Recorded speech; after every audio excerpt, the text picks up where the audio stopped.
What's going on, everybody? Today is Monday, September 11th, and you are watching and listening to the Daily AI Show live. Welcome, everybody. There we go.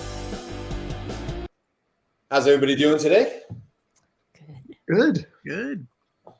Good. Well, today we have, there's a lot of energy in that, so we're just going to move on. Lots of energy for our audience there, guys. Nailed it. What we're going to be talking about today, we're excited about to talk about today, is AI and artistry, crafting originality beyond mere mimicry. So there's a lot in there. It's sort of a fancy title, but I think really what we wanted to talk about today is just, that intersection of human and art and what the future looks like for that. What's some of the tools like the Canvas and God knows there's so many others that you guys are using. Obviously, we know the Midjourneys and other ones. But just wanted to kind of kick it off with, this idea of where are we now and where do you guys maybe see this going in terms of creating art and how it maybe will affect, businesses going forward, I guess is a good place to start. Or if somebody else has another topic to jump in on. Well, I'll say that just a quick thing, which is, I think generally we assume that machine learning, like when you can train a machine to do something, it is not comparable to what human creativity is. And I think we're learning that that's not necessarily the case, that these deep neural networks really imitate the creative capabilities of human brains.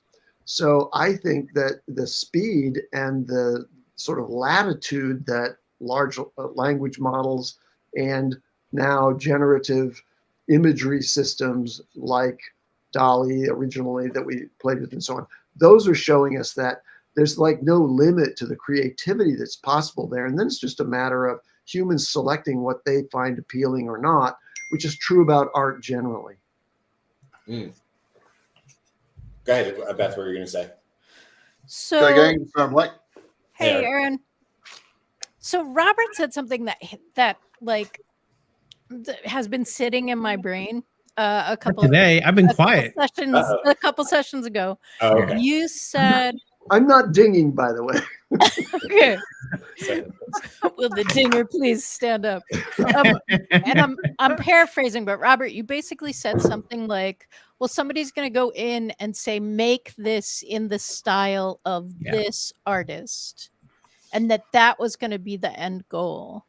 And that surprised me because that's not my end goal. That's never my end goal. I'm actually not trying to make it in the style of someone else. I'm using other styles as a reference, so that I can get to a place where the image is a little closer with me. Right.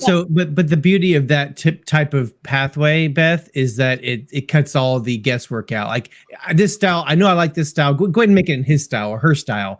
And so if you're trying to create a type of look or vibe, you're like, well, do it kind of like an 80s theme with retro, well, and you can't really quite get the words out. It's not working. And so the easier pathway, which is going to happen, do it in the style of Picasso. Oh, boom. It's exactly, that's what I wanted. I mean, so I think that's where I was going with that comment is that, people are going to use these models, image generation models, the quickest pathway to that solution. Now, obviously the end result of that, an inevitable end result or inevitability of that usage is that 20 years from now, are there going to be enough original artists to copy? Because everybody's using AI to generate art. Are there going to be any people that cream to the top? Are musicians and artists going to be so kind of almost like the fringe? Are they going to become like you're gonna have to go to see them live in order to even hear somebody? Because the thinking is, I'm not sure I agree with this, is that everybody's going to have generated content. Your Netflix is going to be, give me a movie with these 5 actors, all of which are dead already, an action film that is also set in Mars. Boom, go. And so that then will be a music. Give me some music that's kind of like Dre, but also like Ice Cube, but give me I want an 80s retro with some techno. See, so, I don't agree. And it sort of feels like if you let everybody just eat potato chips all the time, would they ever eat anything else? Yes. I mean, they like if you let a 5-year-old eat potato chips or French fries or goldfish or whatever for like ever, at some point, the palate, the like, if I'm just seeing dead people play scenes out that are similar to something that I loved, like I think there is a yearning for actual human connection and the I agree, knowledge but that it was created. this But is kind of an argument that I'm hearing. I don't agree with it. I'm just Okay. saying there's people that are touting that this is how AI is going to be used. I don't. I think there's more, like you, to your point, Beth. There's more shared experiences, human connection with music. Like we like sharing music together. We like an artist that we're familiar with, and we like to. Hey, have you heard that new song? There's a community involvement with shared experiences. So I don't necessarily believe with this guy or agree with this guy, but the kids that are born in 10 years, they might have a different experience.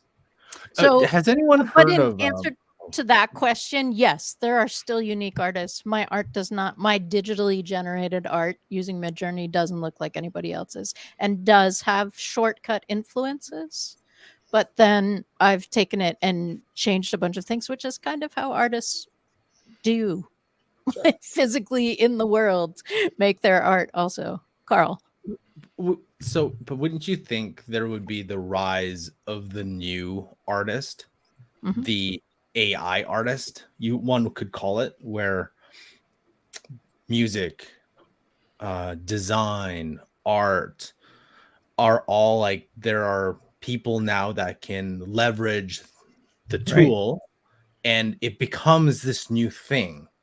And it's just part of, so you could have the painter or the AI artist. And I think there's a world that can exist that both can be successful in that. And it depends on preferences, right? I think the big thing is just to make sure, like, hey, which one is which? Is this AI art? Cool. Let's just make sure people know. Versus, oh, is this like from a human? Yes, that's cool. Let's know that too. And I think that's kind of like we're trying to find that. But I believe there will be the rise of the people that aren't just going to put, oh, paint in the style of this.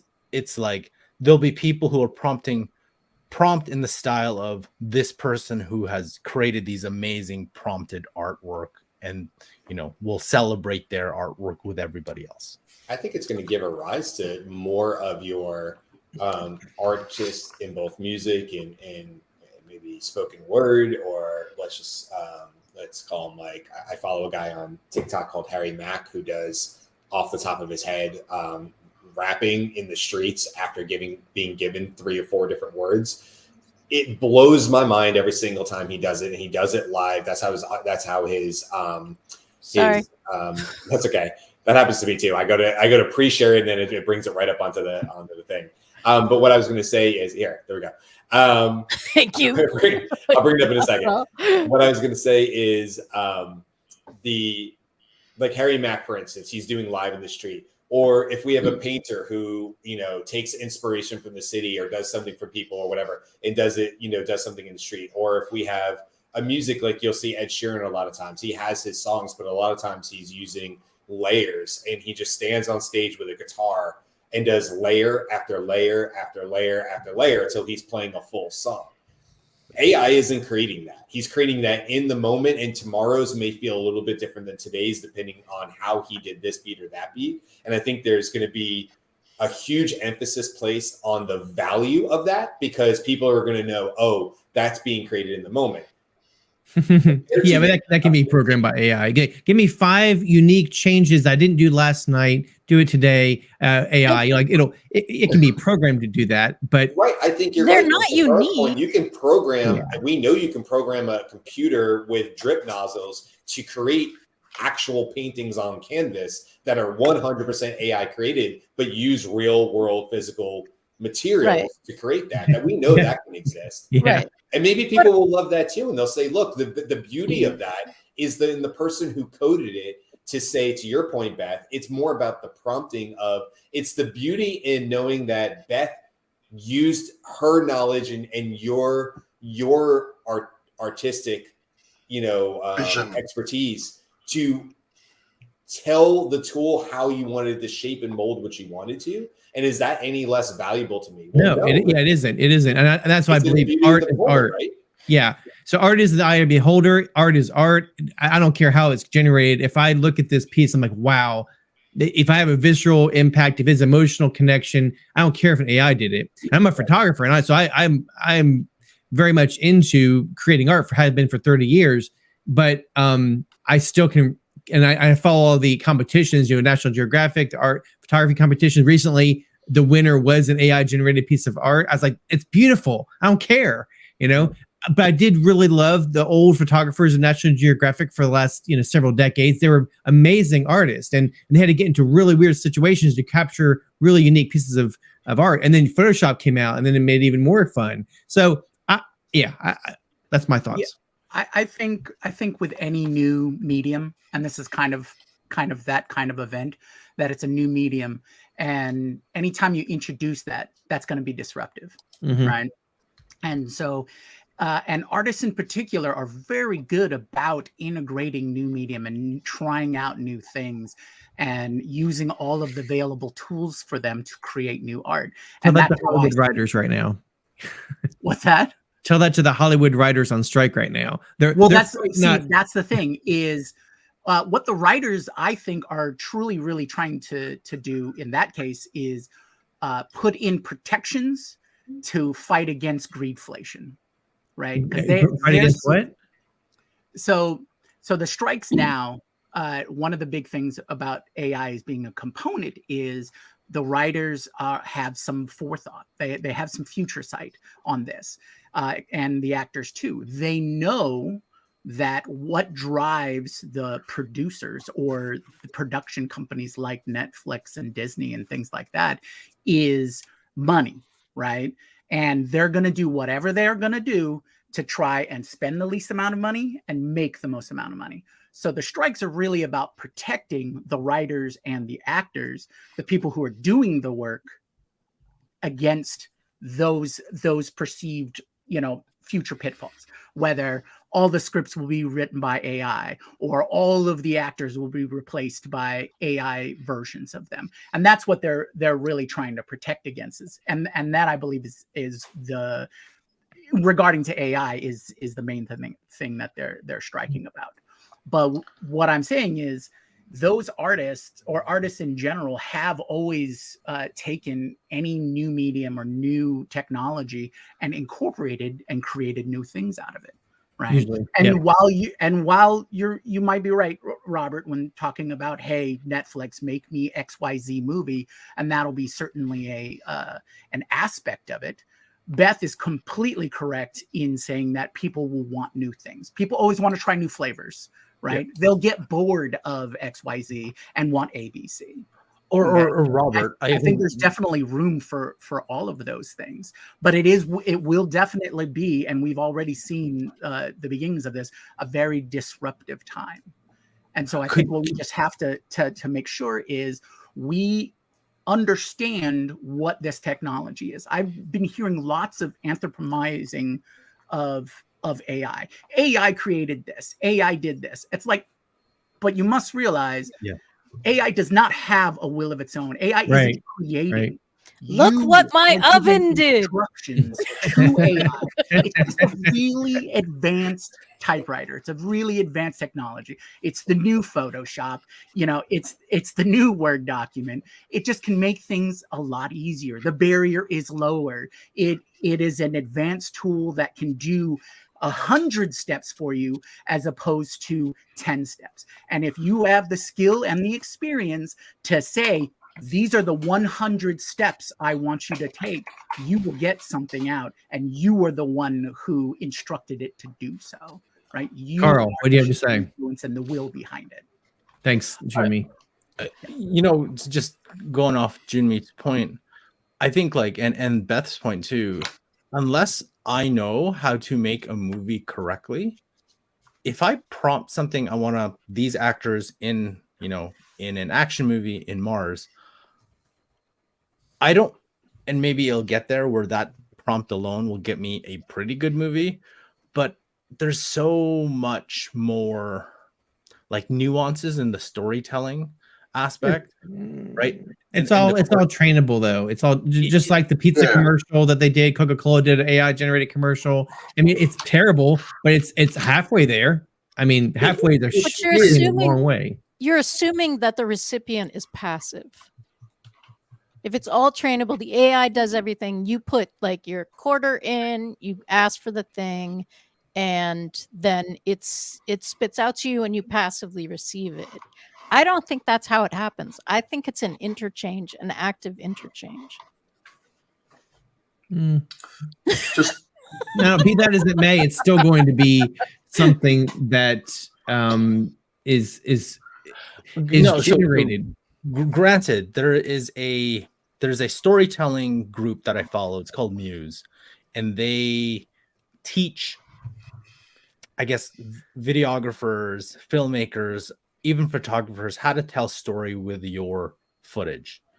And they actually just launched a course, which made my eye roll, like how to use AI to complete your storytelling. We programmed an AI how to do, and then it was literally just a chat. Like it was them teaching you how to prompt using their style. I was like, okay. But I think, wouldn't people have to know, or like I said in my previous point, maybe that's the rise of the new filmmaker. The new filmmaker has either a combination or fully where they can tell, I want this type of storytelling, and it's very, very comprehensive. It isn't just that, it's this is what I want, this is where I want this, in this scene I want this. Like take the movie Reservoir Dogs. to really unpackage that can't just be prompted today. That can't be prompted. Like you can say, I want a movie like Reservoir Dogs, but to have that kind of creative thinking of Quentin Tarantino, it's trainable. It's all trainable with enough data points. Like the guys, the podcast I was listening to, they wanted to recreate Mr. Beast content. And so they fed it all of Mr. Beast videos he's ever created. And it produced a transcript for a Mr. Beast video because it had plenty of data. Based on what Mr. Beast, right? And so Tarantino would be based on that movie or that his style. So you could. I would love there to be Quentin Tarantino coming out with his new movie versus a trainable thing coming out with what Quentin Tarantino has done in the past, and really compare what the things that come out of both. So you're talking about novelty, and I just want to throw out one word, which is temperature. So random inputs to a deep neural network generate novelty, and that's how creativity happens in artificial intelligence. Right, which is different than creativity. And Aaron, I know that you are like sitting on the fence, but I just want to say, and creativity in humans is not a random generator, right? There generally is a thread for humans that moves to the next idea. Now, the next idea may be yes-anding. I have an improv background and an improv approach to making digital art, actually. So that things are entering and you're choosing them and deciding how you want to use them, but that isn't random for humans. Just Aaron. Like how AI works. Because our brains work with information that we've fed it, and we make decisions, we create art, we make the same way that the neural networks are trained, that they're based on human. So I mean, I hate that I'm arguing this case because I don't believe in it, but I'm arguing the case but it's just that it isn't going to be it's going to be indistinguishable in the future. Yeah, I think though, like going back to Quentin Tarantino, his references and his inspirations are a lot not from his previous films. Right. His inspirations are from like a whole body of everything he's learned.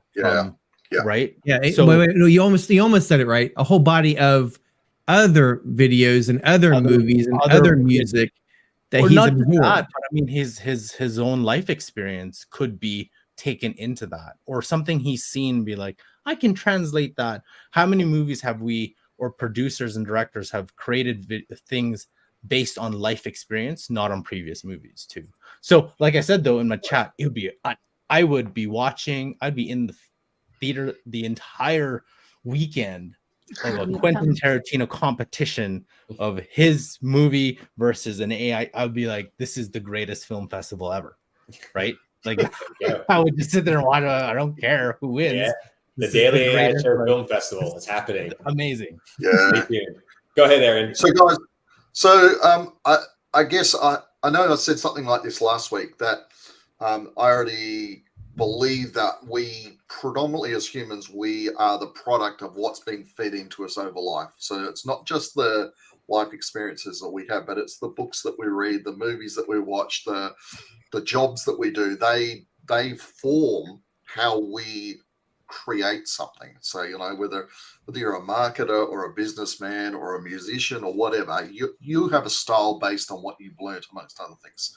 So I think I'm agreeing with Robert here, to be honest. I think that hey, I don't always disagree with you, Rob, but I think, you know, like I don't consider myself an artist. So that's not a gene I got. My twin sister got that, not me. But I love the fact that I can just open Midjourney up and go crazy and create stuff. And the stuff I create is probably not going to be the same as the stuff you create, even the topics that I choose. So, you know, I think that's definitely lowered the barrier for people to become quote unquote artists. And I love that about Midjourney, if nothing else. And I'm really looking forward to the video stuff in the future. But in terms of originality, I'm not look, I think 99% of the time, I think we're all a product of our past. So the originality factor, can AI come up with it? I don't know. If we haven't fed it to it, maybe it can, maybe it can't. I agree. I want to, before we go too far into it, because I know we don't have a ton of time left, is get into one of our commentaries. William, thanks, William, for putting in your comment here. And you said to throw an interesting wrench into your conversation. Then you actually said after that, wrench or opportunity, which I love. So I'm just going to pull up I'm going to share it really quick so people can see what you were talking about. If you can. Yeah, right. Wait, actually, this one's in the tab. So this is interesting. And he actually gave a little more description, but I'll just kind of show it. I won't show this video or anything. But if you go to the frequently asked questions, it basically answers, what is this about? So like, what's your project? Basically what they're saying is like, we created all the mathematical melodies that can exist in the world. We've done it. Then what we did is it said, because we did it, we could have copyrighted it. Then we turned it all over to Creative Commons. So therefore, since we've created everything and turned it into Creative Commons and everything that now exists now, over time, overlap is inevitable. When Adam plucks a melody from Medley X and another songwriter, Beth, way to go, Beth, accidentally plucks the same melody, that results in lawsuits. Copyright does permit independent creation, so and so. So basically what it's saying is it's left in a near impossible situation. Basically saying this will stop people from being able to sue on copyright claims because this company, allthemusic.info, has created all the possible music mathematically that can be, or melodies, I should say, not music. And so therefore it's impossible to claim right to it because they did and turned it all over to Opens. So I have an opinion about this. I heard about this about 2 months ago. This guy was on a podcast and he was a lawyer and he's claiming about it. He's all bragging about it, which I kind of had, and I understand his motivations behind it because he was trying to protect those people that like, I created this work, so I get to own it for my lifetime plus 70 years. That's the current copyright law, right? And so he was like, he got annoyed about those frivolous claims that artists have that prevent these poor artists from, making a variation that they didn't even know was a variation of a Katy Perry song or whatever. But what he did is he went far in the other spectrum. And quite frankly, I don't know how this is even working. I'm not a copyright attorney, but it seems as though if you use AI to generate it, it can't be copyrighted. So I'm not sure how he got past this whole, we copyright all these melodies and put it to, common source, whatever. I don't think that's going to hold up in a court of law if everybody ever pushes it, in my opinion. Because right now, as you know, U.S. Copyright Office does not give, it doesn't allow you to copyright something that's been AI generated. So Right. Well, But what it does do really is quick because really quick because Matt Wolf brought this up on his YouTube video, and I know we bring up this copyright law that came up and said nothing could be copyrighted if it's AI generated.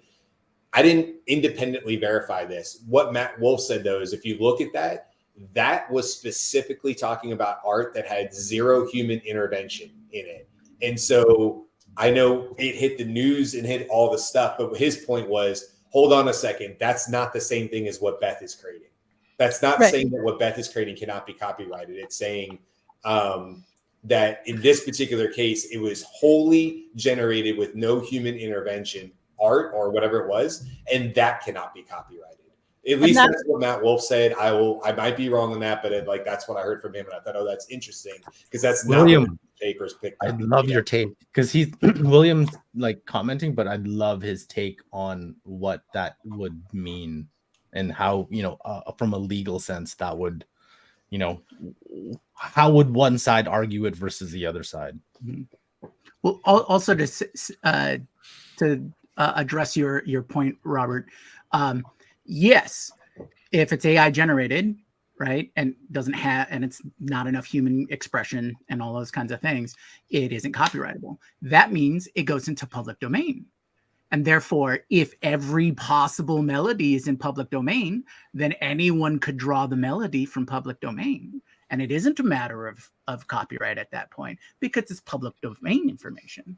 So if anyone creates a new song with that melody, then there's that argument. I'm sure William has a comment on my interpretation, but that's how it strikes to me. It's like, oh, if it's not copyright, it's public domain. Well, so personal performance goes beyond just the sequence and timing of intervals in the common database that's available now for every possible melody.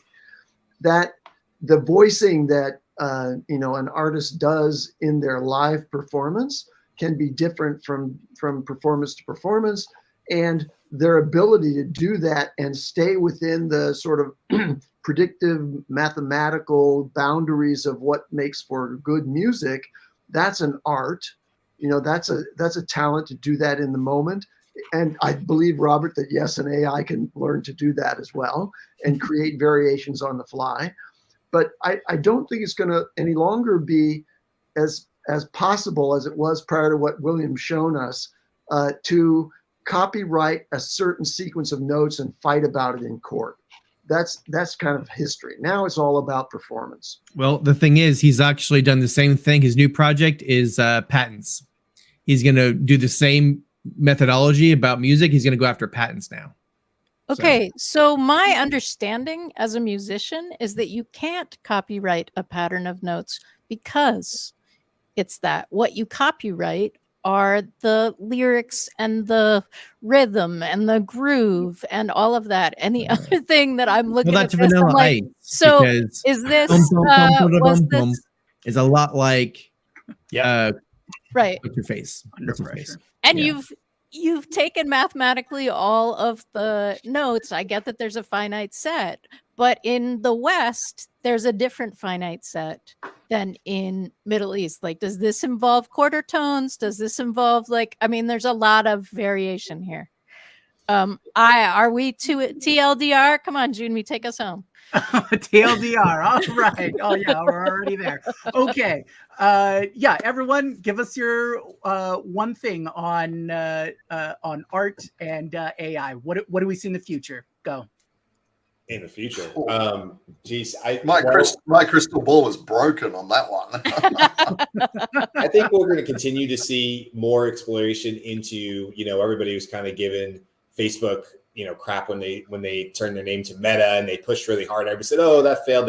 I think they're just frankly a little still ahead of their time. And the rudimentary things we're seeing with Meta and these virtual realities and stuff like that. I'm really looking forward to when that stuff gets mass adoption, when AI is able to create 3D worlds and stuff like that as easily as it can create an image on Midjourney. And I only say that because I'm really interested to see, to Carl's point, what is a 3D world, interpretation or visual experience and maybe even tactile experience look like if you have some of these great, directors or great artists creating that. What would it be like to walk through a Salvador Dali painting and feel it and see it and all that? And I get very excited about that because, to the whole point, Aaron's got the VR. I get excited about that. So I think the that's future is going to be hot.